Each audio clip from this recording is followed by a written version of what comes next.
Сәлеметсіңдер ме, құрметті оқушылар? Сабақтың тақырыбы жануарлар қайда тіршілік етеді?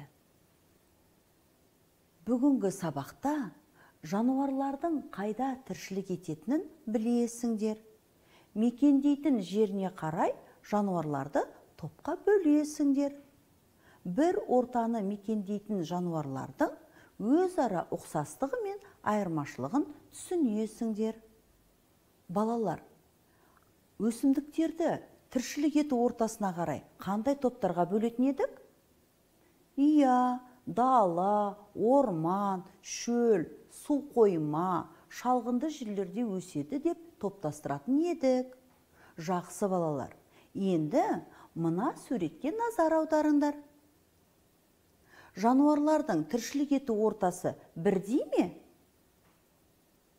Дұрыс, олардың тіршілік ету ортасы әртүрлі. Мысалы, қарақұйрық қыста сексеуіл, жыңғыл өсетін бұйрат құмдарға қарай қоныс аударып отырады. Аю орманда, таулы аймақта тіршілік етеді. Бүркіт тоғайлы, таулы жерді мекендейді. Кәмшат су қоймада тіршілік етеді. Ақ түлкі тундраны мекендейді. Піл орманда болады. Итбалық су қоймада тіршілік етеді. Шегіртке жазық даланың барлық жерлерінде, өзен сағасы, көлдердің жағалауларындағы, сазды жерлердің қалың қамыстарында кездеседі. Міне балалар, жануарлар да өсімдіктер сияқты жер шарының барлық аймақтарында тіршілік етеді. Жануарлардың көпшілігі, атап айтсақ, аю, бұлан, маймыл, жабайы қабат ормандарда мекен етсе, тропикалық ормандарда піл, жалқауаң кездеседі. Орман жануарларының көбі ағаштарда өрмелей алады. Ал орманға балалар джунгли, тайга жатады. Тау жер бетінен биік екенін сендер білесіңдер. Осы тауда барыс, арқар, қыран мекендейді. Тау жануарларының жүні қалың болады. Ал арқар сияқты жануарлардың тұяқтары жалпақ, қозғалғыш болып келеді. Тауды мекендейтін құстар да бар. Тау құстары тез ұшады, және олардың жүні үлпілдек. Тауда сонымен бірге балалар бунақденелілер де кездеседі. Олардың түсі қара, қоңырқай болып келеді.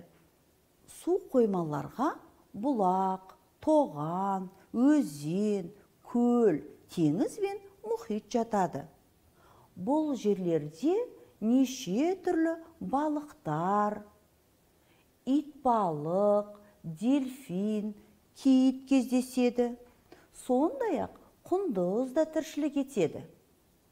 Су жануарларының денесі сүйірленіп келеді. Осы су жануарларына құрбақа да жатады. Олар жүзу қанаттары арқылы қозғалады.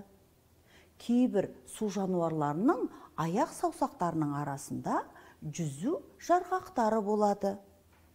Сондай-ақ ашық кеңістікті де мекен ететін жануарлар бар.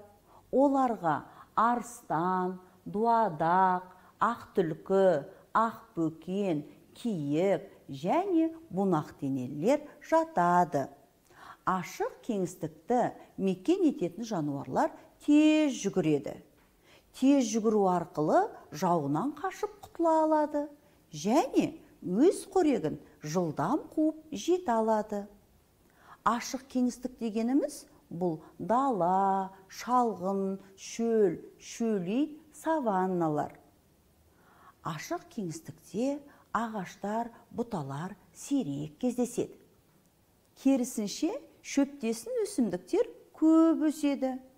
Шөптесін өсімдіктердің көп өсуі осы ашық кеңістікте тіршілік ететін керік пен қосаяққа, қарақұйрыққа да қолайлы.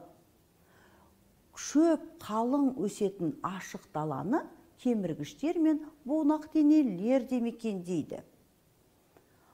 Ал тастақты, шөлейтті жерлерде бауыр мен жорғалаушылар көп кездеседі.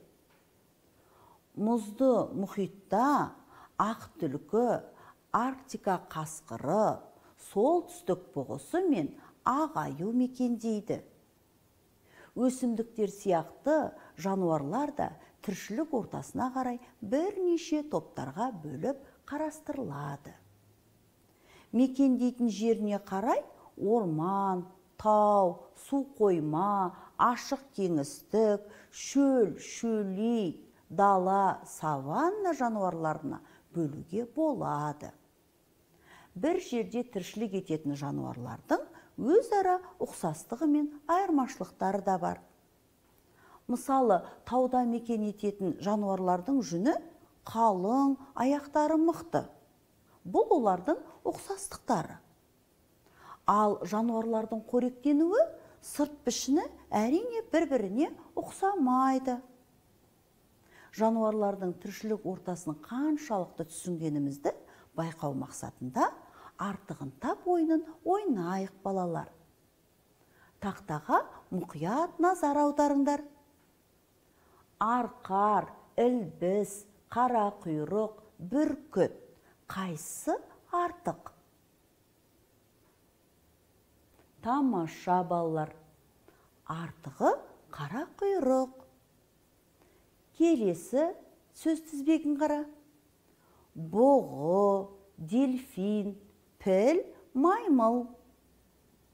Қайсысы артық? Тамаша. Артығы дельфин.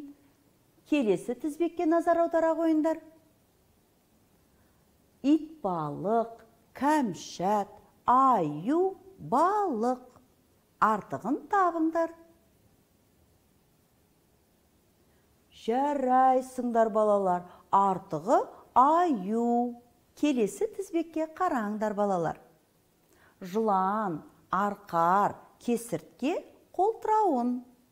Артығын табыңдар. Тамаша балалар. Артығы арқар. Жарайсыңдар балалар. Ойынды тамаша ойнадыңдар. Барлық артық жануарларды ажырата алдыңдар.